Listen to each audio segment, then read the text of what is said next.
Thank you, Presiding Officer. To ask the First Minister what steps the Scottish Government has taken to bring the strike action by teachers to an end. First Minister. Well, as I think we have demonstrated, not least in the National Health Service, this is a government that values public sector workers and seeks to negotiate fair pay deals. To that end, we continue to work closely with trade unions and local government partners to reach a deal that is fair and affordable.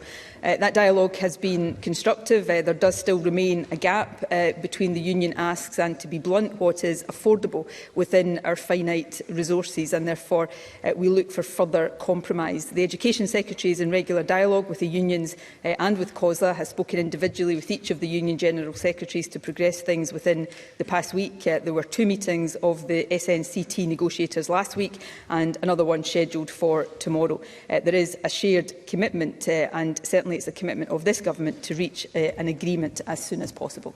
Stephen Kerr. Well, last week, the First Minister, talking about Hamza Yousaf, said something about how there hadn't been any strikes because she thinks he's so brilliant.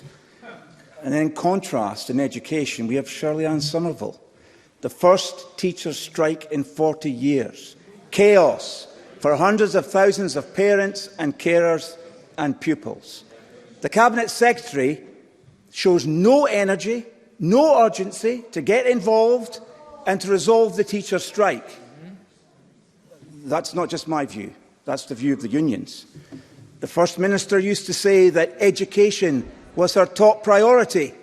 Will she step in and end the strike? First Minister. As teacher strikes loom in England, the hypocrisy of the Tories is absolutely staggering.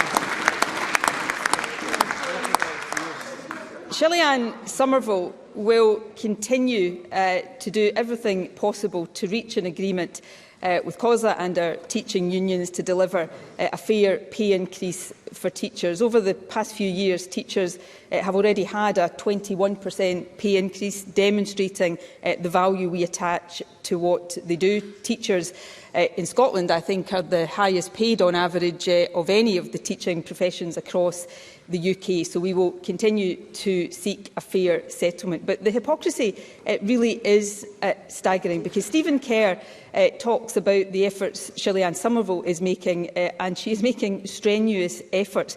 The Tory Education Secretary in England, just in the last few days, said this, that we didn't negotiate pay with teaching unions because that is not what we are here to do. So in Scotland, they demand that the Education Secretary resolves it. In England, of course, the Tories simply wash their hands and dig their heels in, because they don't value public sector workers. They want to take away the right to strike of public sector workers. This government does value all of our public sector workers.